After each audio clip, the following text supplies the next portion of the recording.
மணிண்டா, இப்போ நான் அந்த ஸ்கூல் பசங்கள்ட்ட புதறிவு கேட்குற மாதிரி இப்போ புதுசாக ஒரு ஐடியா என்னன்னா, பிரெயின் யூஸ் பண்ணி பதில் சொல்கிற மாதிரி.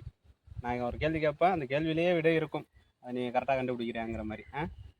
கேட்கவா? என்னன்னா, இப்போ குமாரோட அப்பாவுக்கு 5 பிள்ளை.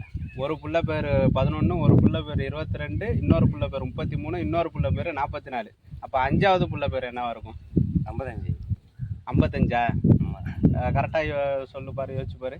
11, 22, 33, 44, அப்புறம் 55 தானே வரும். சரி, நீ இது தப்பான ஆன்சரு. கேள்வி கரெக்டாக திருப்பி நான் என்ன கேள்வி கேட்டேன்னு நீ சொன்ன. குமாரோட அப்பாவுக்கு 5 பிள்ளை. ஆமாம், குமாரோட அப்பாவுக்கு 5 பிள்ளை. முதல் பிள்ளை பேர் 11, ரெண்டாவது பிள்ளை 22, மூணாவது 33, நாலாவது 44.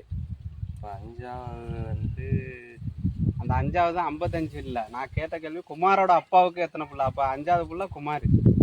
இதுதான் கரெக்டான